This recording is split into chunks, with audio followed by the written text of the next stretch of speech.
Hey guys, this is Rob Paulson, and you're listening to the Geekcast Radio Network.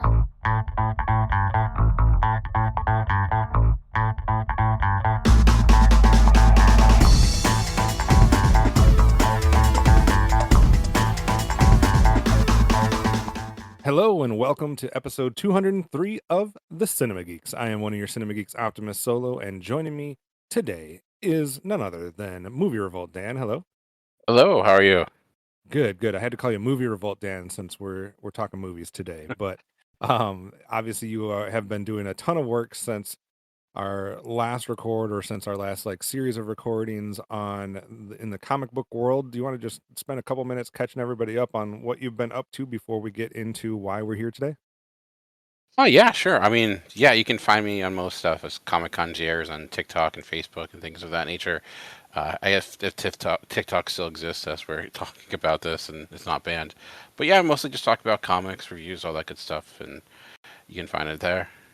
It's been impressive to see the content you've pumped out, the interaction that you've garnered through, especially what is it Instagram or TikTok that you get the most? Instagram you get the most? Facebook, actually. I Oh, guess I'm Facebook. because I'm Okay. I guess because I'm old. That's where I get the most. Facebook and Instagram, like typically, but I tend to like TikTok the most because Facebook is there's a lot of angry people. But That's the internet right there for you. yeah. So, I haven't been doing a whole lot on the recording side of things since our last set of episodes, which was covering the Teenage Mutant Ninja Turtles series, was kind of the main thing that we did last. I was doing some episodes of the Geek Showcase, and it's been on a tiny bit of a hiatus as I've been uh, watching a lot of cartoons recently and doing the written side of things, and then I'm going to transition that into some videos on the YouTube channel as well. I decided to do something probably ridiculous and attempt to watch as many cartoons from the 1980s as I possibly could, Wow. and not just watch like a couple episodes, but watch like every episode of these shows. And I decided to start with the ones that are the shortest.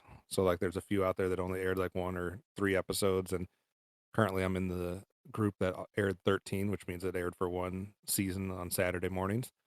So that's been an interesting trek, and I think it'll be fun to do when I do the videos because I learned a lot more about some of these cartoons than I ever knew, and it just sounded crazy enough that it was right up my alley. So that should be coming. The written versions of those are on the Geekcast Radio network, and you can view those there. But I'll be doing that. I'll be getting back into some more top list on the channel as well. I still have some Star Trek crews that I need to rank and a couple other things. So you can kind of check out the Geek Showcase for more content from me. But we decided to get back into the Cinema Geek vibe here and the rhythm, and we decided to do so by tackling a certain topic. We kind of went back and forth over the last every once in a while. We kind of do some brainstorming and think about different topics that we may want to cover, whether it be genres, whether it be directors, things of that nature. And Dan, this time we ended up in the world of Alfred Hitchcock. How did that happen, and what do you think of the journey that we're about to begin? I don't even know how that happened. I think we just had a lot of different ideas, and I think it was one because it was kind of the most opposite of what we last said with like the Teenage Mutant Ninja Turtles. There's a lot of his films that I have yet to see or have only seen once, and of course, loved a lot of films that are inspired by him. So it makes sense to kind of go back to the original. Even the movie that we're talking about today, honestly, I never even heard about it before we discussed reviewing it. So it's exciting because I don't watch a lot. I don't watch a lot of older movies, especially now. So it gives me an excuse to kind of go back and rectify that. Yeah, there's so much time that I spend every year trying to watch like the current films and like the films that came out for that year, that outside of like the holiday classics or some things that you just kind of have somewhat on repeat every year or every so often. Like I don't go back a lot to watch older movies, and it also has the effect of I don't tend to dedicate a lot of time to go back to watch older movies that I have never seen. And that's one thing that really attracted me to the Hitchcock series is I believe if I'm correct, I've only seen two of his films. Um, so I have a lot of blind spots. Like I've seen Vertigo and I've seen Rear Window, which I know that's some of the ones that everybody's seen. So I was really interested to kind of get into this and watch a few of the other films as well, and also kind of go on this journey, like from somewhat of a chronological standpoint, to see like how his career progressed and evolved over time, because obviously this man directed like 396 movies or something like Yeah. that. Like it's just absolutely insane. Like we're starting at what's considered one of his earliest, which is actually his like 22nd or 24th film or something like that. Like Yeah. it's crazy. I was Um, Go I was ahead. going into I was kind of say like when we started, I'm like, oh my god, is this like one of his first movies? And like, because considering how early it is, and knowing like how long he was making movies, and like no, it's like his 11th film or like something like that. So Yeah, it's I think it's his crazy. 11th. It's his 11th or 12th sound film, but Yeah, that's then true. Yeah. I think he had 10 or 11 or something like that, silent films before that. And so I guess you get to about 20, 25 films, and people consider that like the beginning of your career, Yeah. which today would be a much different thing, I feel like. So we're going to be all over the different decades. We'll go ahead and kind of highlight which films we're going to cover on this retrospective. So it's going to be 10 episodes. We're going to cover 10 of, I guess, what you can consider probably his most well-known or well-respected films. If you go through like a lot of the essential Hitchcock collection of what films are regarded highest, I think we hit a majority of those. Obviously, there's more. You can keep going because of how many films he did, but we tried to cap it off at just kind of 10, just to make it something that's doable for us. So, and we're covering 4 different decades, I believe, of his filmography. So this will be the only one that actually came out in the 1930s. So 39 Steps is the film that we're going to be covering today. That came out in 1935. Then we have 2 from the 40s, which would be Notorious and Rope. And then we have a handful of the 50s, which would be Strangers on a Train, Dial M for Murder, Rear Window, Vertigo, and North by Northwest. And then we'll finish with the 2 from the 60s that we wanted to cover, which would be Psycho and The Birds. What do you think of that collection of 10 films, and kind of, are you more excited for one versus the other, or just kind of interested to see how they all stack up when you watch them kind of somewhat one after the other? Yeah. Because some of those I have seen before. I've actually never saw The Bird, so I'm kind of interested in seeing that because that's when I hear, I think, the most um, polarizing reactions. I know a lot of people love it, and a lot of people think it's really silly. So interested to seeing where I fall there. So like the ones I have seen before are like Rear Window and like Vertigo, and I can't even think Psycho, of course, and then oddly saw Psycho, the remake before the original, which is probably not the best way of doing it. So, I but have yeah, I think heard. I have heard. Sorry to cut you off. I'll let you continue in a second. But I have heard that. I listened to a few.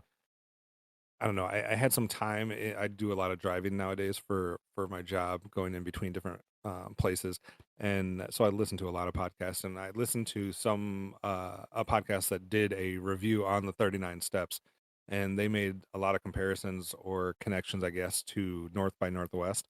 And mhm. having not seen that, I'm interested to, as we kind of go through that, once we get to that one, which is towards the end, to see like if these connections ring true that they kind of brought up, and some of that. And it's another thing that we'll probably highlight as we kind of go through. There's a lot of, I guess you can call it like Hitchcock trademarks that people claim, Hitchcockian things that occur. So I guess we're kind of starting somewhat early on to see like maybe some of the origins of that, and see how well they kind of play through this set of 10 films, which would be something interesting to look for as well. Yeah, I have seen North by Northwest, and I did get similar feelings. We can talk about it, like regarding how those connect, but it's also been years. I think probably like 10 years since last saw that movie. Like one of the first Blu-rays I had, so it's been it's been a good amount of time. And then we will probably end up this retrospective towards the, after we get done with Psycho and the Birds. We'll probably do I guess we can call it something. We'll come up with some clever name, but there'll be some type of an award episode where we kind of highlight what our favorite parts of the retrospective were, maybe some of the best performances, scenes, moments, different things. We'll come up with a series of those types of things to kind of wrap everything up at the end as well. So you'll get 11 episodes in total if you're counting. So, anything else that you want to discuss or get out of the way before we get into the 39 steps, Dan? Oh, I think we can go right into it. All right. Well, the 39 steps is directed by Alfred Hitchcock. I guess we don't have to say that every episode. And it's a 1935 British spy thriller film. So this is gonna be one of his British films. I guess they're somewhat when you look at his filmography and someone that did as many films as he directed, it seems to have a natural way that they break it into segments. Like there's the silent films, and then I believe they usually do like the British films, and then there's more of the, I guess, mainstream like Hollywood American films that will come later. So I guess this falls into the British section of that in the 1935 era here, and it's starring Robert Donat, which is, I believe, the correct way to say his name. They were having some fun with that on the podcast and calling him Donut, and I think they found like 5 or 6 different pronunciations, but I think it's Donat. And Madeline Carroll, and it's based on a 1915 novel, The 39 Steps by John, I want to say Buchan. That could be wrong as well. So what was your initial take on the 39 Steps and kind of just like your initial reactions as you watched it? Yeah, as I mentioned, this is the first time I went into this. I wasn't sure what to expect whatsoever because I when I hear people talk about Hitchcock, you hear a lot about North by Northwest, Vertigo. I don't hear a lot of people talk about 39 Steps, but interesting going back and seeing that Hitchcock called this his favorite film, and I didn't know that going into it, but looking back, I can kind of see why. But I really enjoyed this. It was interesting. Like the thing that I thought about as I was watching it was that there was not a wasted moment, which sounds weird, but like even for if like how we think about movies today, we think they're more, they're fast paced, they're quicker than a movie then. But in a way, it like this, like every scene went directly to the next. Like there was not a wasted scene. Everything had purpose to it. It overall like it's pretty simplistic plot, although like most noirs, it gets a bit convoluted in how we get to point A to point B, and there's like a lot of conveniences here, of course. But in our main character has what I like to call like the James Bond effect, where it seems like anytime he's around women, they just instantly fall in love with him and will do whatever they need to in order to help him. He's got that, he's got that skill. But I found it really enjoyable. You see like some early aspects of what would make Hitchcock Hitchcock. Some cool tricks. Like there's a few camera tricks where like these weird zoom in and zoom outs that are like focused on the characters' faces. Like in the early beginnings where we get them like silhouette, and then like with the background as they're moving through, they kind of give like a, I don't know. It's kind of a weird feeling. He doesn't do it a lot, but he just does it. He does it uh, early on to think to really just set the stage. But I really ended up enjoying it. I thought it was an effective kind of mystery, not knowing what's real, what's not. It kind of has like you could see how this would influence everything from something like North by Northwest to even something like the Bourne trilogy, where you have this person trying to work their way throughout a countryside, and it doesn't feel like it was made on a set. You feel like they actually did go to some locations. Mm-hmm. So yeah, I didn't know. I thought it was going to be more archaic and I think a bit more simplistic in its approach, considering when it was made, how early it was in his career. But I guess making 20 films before this, he learned a thing or two, and I was a fan. How about yourself? Well, it was interesting because I went into this one. Uh, I went in. I'm going into this whole thing like outside of obviously the 2 films that I've seen. I'm going into all 8 films with like a completely open mind. I'm ready to see like what the um attraction is to it, what the big deal about him as a director is, because he's been probably one of the most successful directors ever. So I'm definitely going in very interested and intrigued by this. I was a little bit apprehensive going into this one just because number one, it's going the farthest back that we could go, or that we are going. So like we're all the way back in 1935. We're literally next year would be the 90th anniversary of this movie, which is Yes. like insane. Yeah. So I was wondering like going back 90 years, 89 years, I guess at this point, how much that may be like a little bit jarring. Just because I haven't been watching a lot of old movies recently. Yeah. So when you're watching all of the current stuff like nonstop, I was wondering if that would be like a little bit of a disconnect. And then also going into, a British film and seeing what that exactly meant in that time period. Like how much different is a British film in 1935 compared to an American film? I don't know. Like I'm not educated enough in older uh, filmmaking to like know if there's stark differences between that or different things. So just wasn't really sure like what I was going to get into. And I think we both watched this twice, just as luck would have Yes. it, from a scheduling standpoint. And I actually just got done watching it the second time, and I enjoyed it the first time. I think I enjoyed it even more the second time. And I don't know why that is, because typically with a film like this, it's most of the enjoyment is figuring out the different tricks and the different, mystery, quote unquote, elements of it.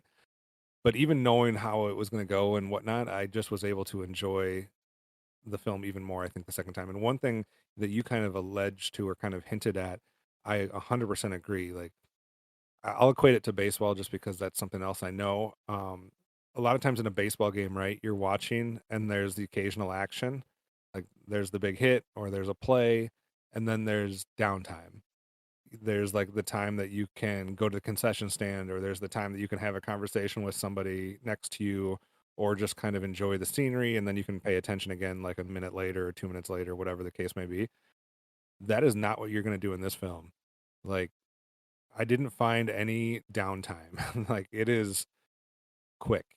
I guess it's weird to say because a lot of people would watch this and their reaction may be like it's slow because of the time period and how they film things and whatnot. But this film clocks in at an hour 26, and to me it flies by. And Maybe. go ahead. Sorry, I mean, I was just saying maybe because now like every movie is 2.5 hours, and like it's like a movie that's this short just feels like it's like, oh wow, this is like a TV show episode, but Yeah. in a good way. But It was funny though, because the podcast I was listening to, that was one thing that they actually disagreed on. The one person said that they thought it flew by, and the other one thought it was kind of a slog, and that it seemed like it took forever.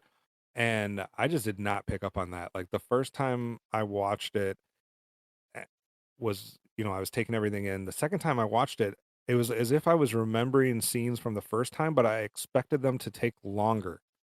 Like, I was like, "Oh, yeah, that's this part," and then 2 minutes later, that part was over, and I was like, "Oh, I don't remember it being that quick." Like, I thought we spent more time in this area, or I thought we spent more time on this little sequence, and it's just like boom, boom, boom, boom, boom, like, they're literally not wasting any time going from A to B to C. Like, there is a lot of steps, like you said before, like, there is a lot of you can they would probably call it twists and turns. I don't know how twisty or turny it is, but there is a lot of different, like, segments as far as getting from, like you said, point A to point B, to kind of beat a dead horse there. But there's a lot of it. Like I almost forgot how many different sequences there were.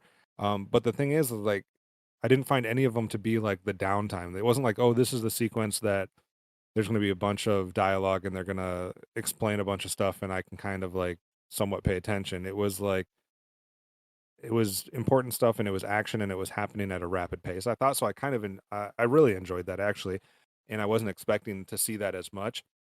I really liked Robert Donat.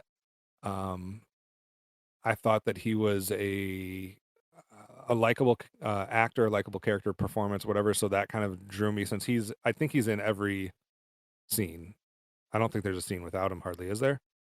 no, I mean like the opening scene, he's in it, but he like you don't even know he's Right.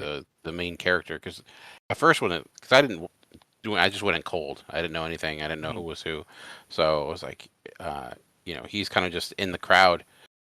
But yeah, I think he's in pretty much every scene. We see everything through his point of view, which is part of like the enjoyment because you don't know, you know who's really on his side, who's really not. And some of the twists and stuff you can see coming because of course by this time it's old hat. Right. But uh, but it does keep you isolated in that way, which I thought was rather effective. But I think when you have like, I'm just making this up. This is not like actual facts here, but when you have an 86-minute movie, and my guess is he's in at least 80 minutes of it, if not like 85 of it, like it's important that that person that you're having on screen that much is somebody that can carry it, and someone that is easy to watch and fun to watch. And so I think they did a great job with that. I don't know much about his career or what he did before or after. I know they specifically brought in both himself and Madeline Carroll, who plays one of the main females in this film. in an attempt to make this resonate more, I think for American crowds is something I read, because they wanted it to be successful, um, in not just in Britain. Um, I didn't read too much up on that, but I thought I read a snippet about that. So I don't know what their background is, but they did specifically bring them in for a specific reason. Um, and I just thought that they both did a really good job. I would actually be interested in watching him in something else. I would just have to do the research to find out what that is. Any other actors, actresses, performances that kind of stood out to you, or where do you want to go next? Yeah, so it is. I think was really good, and I was watching it like I can't. I was like he reminded me of someone. I couldn't really figure it out, but it was Cary Grant. Like he has a very similar Okay. Cary Grant personality, which makes sense because as you know, Cary Grant ends up working with Hitchcock later in his career. So that may just be the performance Hitchcock is looking for his characters. But yeah, like you said, he was a standout. You do have like some of that classic, like you can tell a lot of these people came from the theater. So there's a lot of overacting, a lot of like really big acting, which was more of the time. Um, Madeline Carroll, I think, especially like she really dove into her role and was Mm. certainly like playing for the back seats, as they say, but not in a bad way. I think it's fitting for the movie, but yeah, and even like some of like the farmer family, like they felt very authentic to the time and place that how even even if his wife magically falls in love with him, he's got like I said, he's got the James Bond disease. He Uh, didn't have the bar was low. Let's just say yeah, that. true. That's very true. He didn't have much competition. Yeah. So, but yeah, I thought overall all the performances were good. Like it wasn't like you said. I think Robert Dene, his performance by far is what carries the movie literally. And then everyone else, does their part. No, I don't think the way the movie is designed, you don't get a lot of other characters. You kind of most of them come in and come out. Like there's no overarching villain or anything like that. It's kind of just the situation that is what's propelling everything. So it's really hard in that time just for any really major actor to get their shine. I mean, you of course have, but I do think like even his relationship, his chemistry with Madeline Carroll was strong, and those scenes with them like running, being handcuffed, and Hmm. like that could have not have been fun just to do. Like they just look, like it looked like they probably had to do that like 1,000 times, and they clearly were I not faking those handcuffs. So No, and I actually read something on, I don't know if it was IMDb or they've mentioned it in this podcast or whatever, but apparently I don't know if it's true or not, but there's a lot of reports out there that Hitchcock actually handcuffed both of them together before their sequence with this, and like pretended to not know where the key was for like hours. So that's before they filmed this. So I think they were like well into the like I'm tired of being handcuffed to this person when they actually go yeah, to film. yeah. So, and They they said they that did. she actually had bruises on her hands when they were all done from like the handcuffs. I mean that does sound like movie making back then. They were quick to abuse the actors, and I mean, if anything, that was kind of tame compared to some other stuff. Right. But yeah, they had that good like bitterness towards one another, where like they like each other, but they also hate each other, which I feel like was the norm for any type of relationship during this. Of course, like the classic like hate each other at first and come together. Um, but even like that, it wasn't like overt. It didn't get even cheesy for that day. It felt like they had a bit of a light touch to it. So Right. And I think part of what helped that is like they didn't really go anywhere with it. Right. yeah, yeah, Not to I don't know if you can spoil a 1935 film, but like the last scene, the last shot is like as close as they get to exploring that, and I think that was a yeah, nice touch. Like they don't go too far with it, which I think helped a little bit. And before all of the much more educated and informed film people write us too many bad reviews, I I should at least say that do not. If I was looking for something else he did, he won an Academy Award. there So you go. he won an Academy Award for Goodbye, Mr. Chips in 1939. So that's There me you not go. knowing much about the 30s films. His rivals for Best Actor award that year were Clark Gable for Gone with the Wind, Laurence Olivier for Wuthering Heights, James Stewart for Mr. Smith Goes to Washington, and Mickey Rooney for Babes in Arms. I mean, the fact that I mean, that's a pretty crowded bunch right there. So, I mean, Right. I've never read. I've heard of Goodbye, Mr. Chips, but I've never. Yeah, I've never seen it. So apparently, he won that, and he was also nominated for a Best Actor Oscar in 1938 for a movie called The Citadel. Yeah. Every time I hear that title, for some reason, I think it's a movie about a monkey, but it's not. It has nothing to do with a monkey. Mr. Chips just sounds like a name for a monkey. Yeah, but I think you did point on something that I appreciated, which regardless of how crazy they might have been or how overacting or different things like that, I think when you break it down into the different sequences, so like you basically have one sequence where he is interacting with the professor, I believe is what they call him, Professor Yes. Jordan, in Professor Jordan's house, who's entertaining a bunch of people. So you have that sequence where he's with that. You have the sequence that you alluded to with the farmer and his wife, and then you have the sequence in the hotel with the I assume man and wife that are running the hotel, Yeah. and then obviously kind of going into that, you also have his sequences with Carol when they're kind of like on the run. But each of those other parts, like when you take the hotel folks and the farmer and couple and the professor and his family, like each one had kind of a little bit of a, I don't know, like just something to it that was fun to watch. Like they had the uniqueness and they had something that was like, oh, I can spend some time in this setting with with this group of people because I'm finding them entertaining. You know, there is some humor thrown in a little bit with each group, but I found each of those like in a different way, kind of like a fun.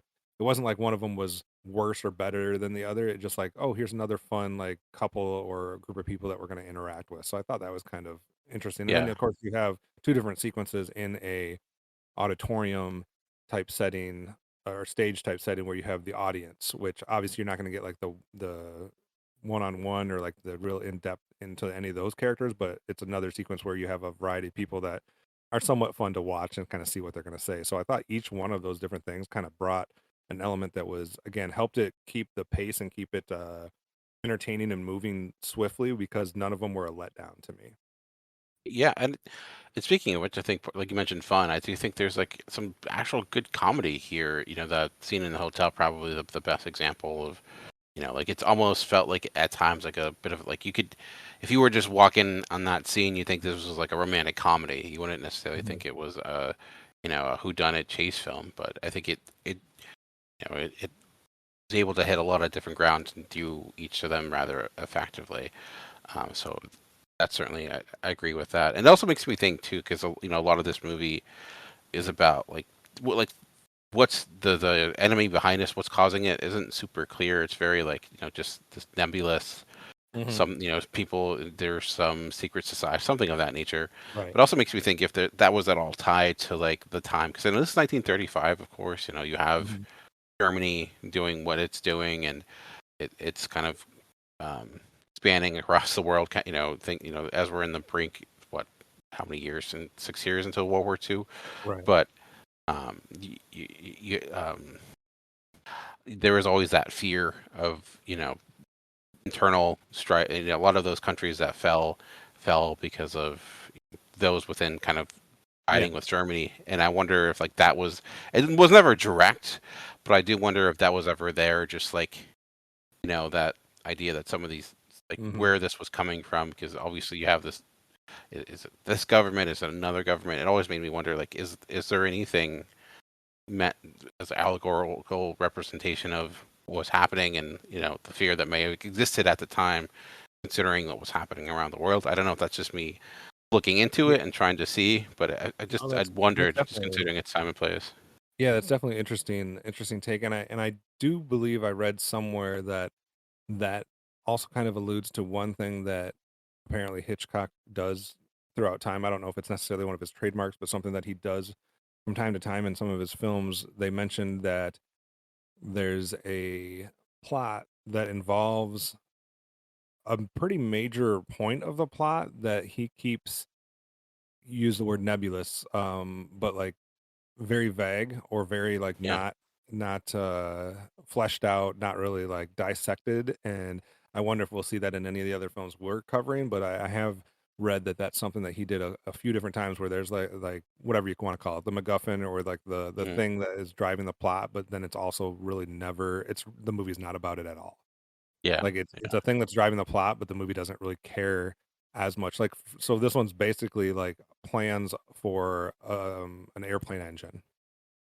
Like if you Yes. get down to it, and like, but that has nothing to do with the movie. Like No. Yeah. Like who's after it? Like who's really, the what those plans are, what it can lead to. I mean, they're bad. Like you can't get them. No one can learn about them. But like who the other side of that is, and it's always it isn't. It's not about the details. It's just about right, this is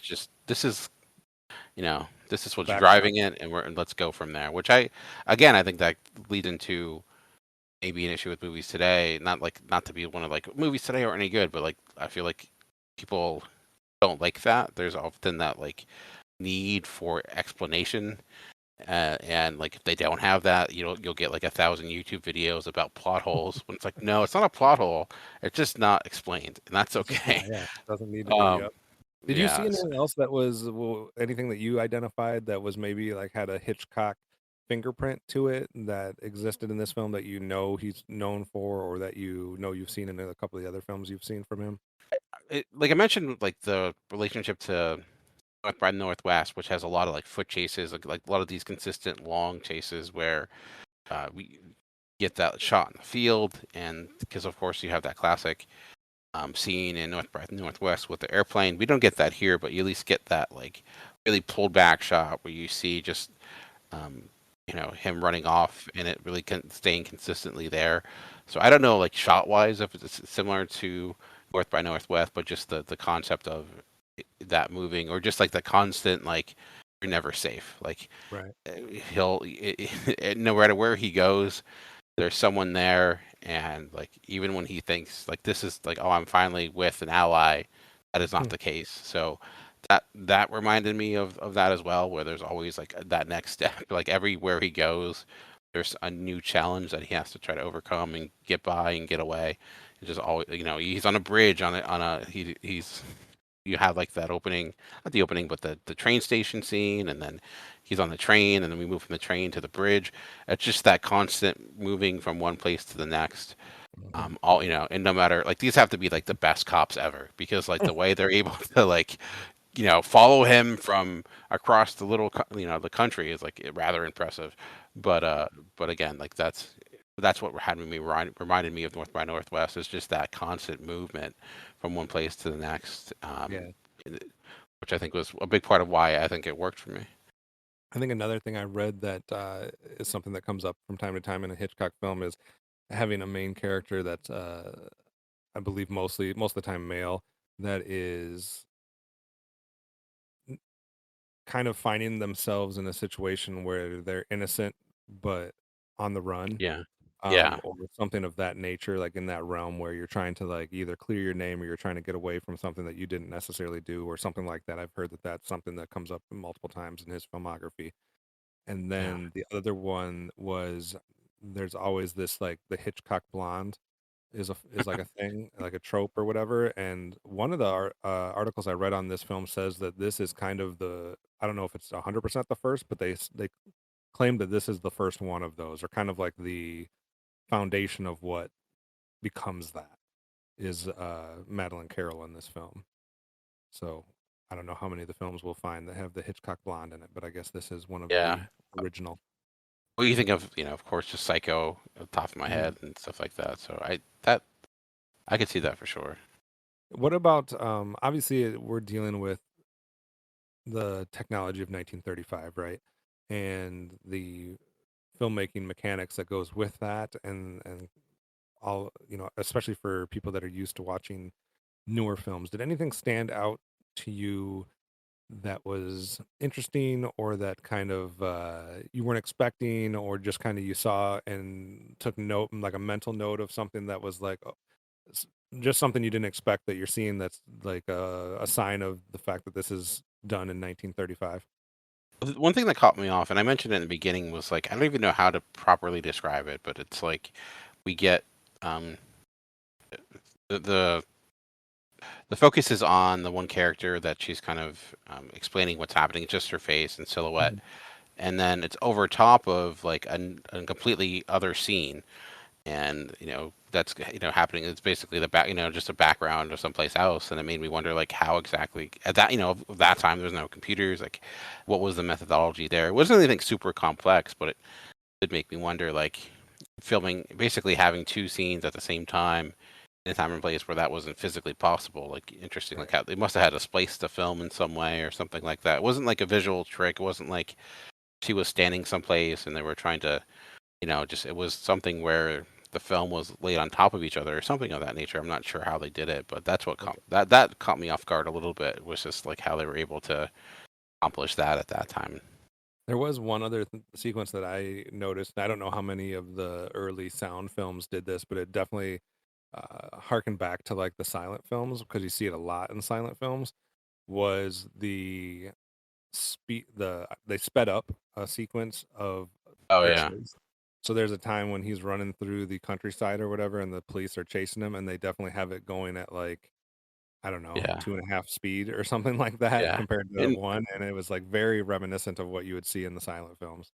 yeah. It wasn't like to the Benny Hill level, but it was No, certainly like it was. Didn't hear that music playing, but yeah, that's a good point about certainly you see a lot of those tricks that were utilized during that era kind of still being used here. yeah. And then this has nothing to do with the filming, but I did appreciate the 1935 helicopter. Oh yeah, I was I like, can what? forget. That's a helicopter? Yeah, I mean that must have cost them so much money because like those things were not cheap back Right. then. Which Apparently, you go ahead. Go ahead. yeah, I was gonna say like I don't even remember when helicopters first. They couldn't have been that old at Right. that time. So They got one in there. So, another thing that I did read up on is that Donat apparently had chronic asthma, so he struggled with any type of long take. So I don't know if that precluded them from doing any significant long takes in this film. I guess the one that stood out that they mentioned is the one where he's in a scene where he is on the run like he is most of the film, but then it ends with him being on stage and having to give a speech, uh, I guess, in posing as somebody he is not. And I guess that was the one where if you kind of watch it, he may start looking like he's somewhat actually like he did just do a long run and is out of yeah, breath. So they said that he was able to kind of do that, which was probably about at the edge of what he could do from a long take standpoint as an actor. But I didn't notice that obviously, or didn't think of it. It just made it more realistic to me because he was on the run always. So that was yeah. interesting. Anything else that you noticed about the film? I do have a couple more trivia things and some more statistical things about the film, but anything else that you kind of came away with after watching this one? No, but you did mention that scene where, like, near the end, he's like you said, he's basically gets misidentified as a speaker, and he kind of has to go off the fly. But again, that's also where it had me thinking, like, that message that he's speaking, is it, is that directed towards the audience in a different way? Like, is that like Hitchcock speaking about something else? Maybe not, like more indirectly. Like the thing that came to mind was something like The Great Dictator. Like it wasn't exactly like Mhm. but it had similar context, which I don't know. Again, that might be me just superimposing that on it, just thinking of what was happening. But I did. It was like it kind of came out of nowhere, but like in a good way, because suddenly we're getting this long monologue, which is I think speaking to a grander point. How after like most of the film was more this like thrilling, exciting chase. So Right. that it I was thought he did a very good job with that too. I kind of liked how yeah they played that because it wasn't like it was completely scripted, so you believed that he was trying to make it up on the fly, but he was pretty yeah slick. So it kind of added to his character and kind of like what he was able to pull off with his charisma and whatnot. yeah. So He wasn't a that secret agent, but he certainly had a lot of yes. a lot of similar skills. Like I don't even know what his job was, but he certainly like he could think I on don't the think it fly for ever sure. says. I don't think we ever get to that point where they even go into that. It could be wrong. No. Without giving away anything, I know it's a 90-year-old movie, but without giving away, what did you think of the actual, I guess, the major hook or twist that is revealed in the end? Because on the first time I'm viewing this, I appreciated the journey and I appreciated all the twists and turns and the redirections and the you think this happens but it didn't happen. And then it got to the end with like I guess what you would consider the main one or the crux of the whole movie. And I was at first I almost had an anticlimactic like really like that's where we were going with this type thing. The first I didn't have that reaction the second one. The second one I was fine with it. But what did you think of kind of the variety of twists and turns along the way and then I guess the main one at the end? Uh, it just I guess it didn't really hit me that hard. Like it wasn't one that was like, oh, either way. It was kind of just. I guess I was just ready for it to end. It just felt like the natural conclusion. Like it Yeah. wasn't one to quick or anything like that. It was fine. It wasn't at that point like we like. It seemed like something big else was going to happen because that was the pattern. It was more so just okay. Well, here's this final nail, and then then it happens. And there is like in a lot of these films, I think you can probably even do this like when you're watching, you mentioned the Bourne films or probably when you're watching Bond films, but there is some moments throughout the film that you do have to kind of just accept and move on from. Like I'm thinking early on, like if you really want to be like getting way too involved with it instead of just enjoying the ride, like there's a early sequence where he is in a room with a uh with I think believe her name was Annabelle.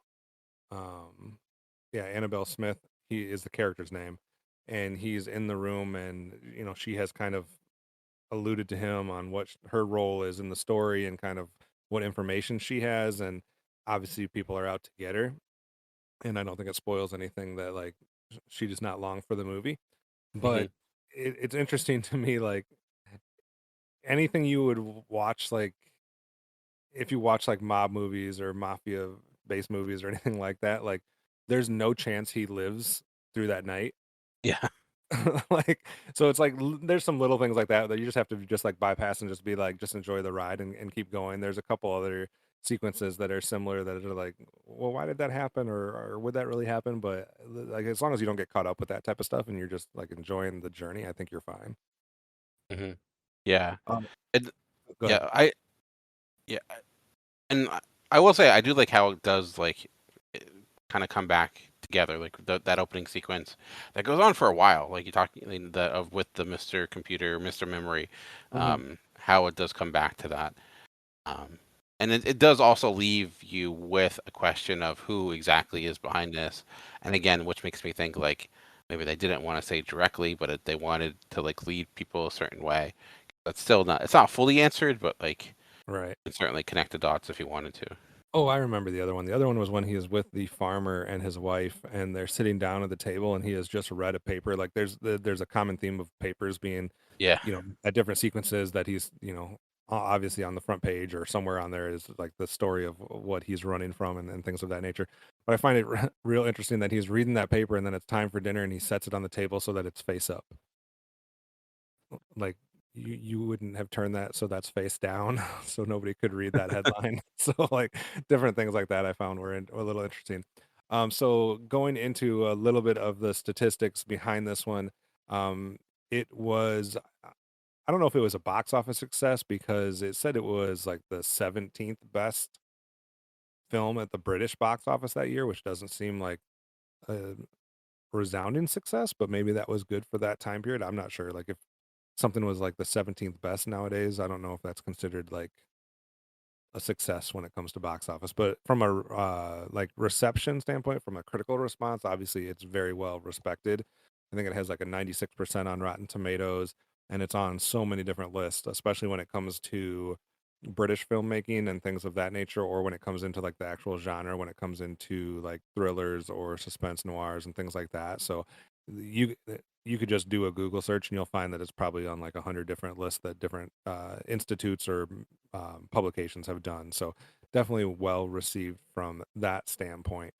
I also wanted to quick go through a couple things of trivia, and it's kind of interesting that you mentioned it too, because you mentioned a whole different couple different things about Bond or the Bourne Identity or things of that nature.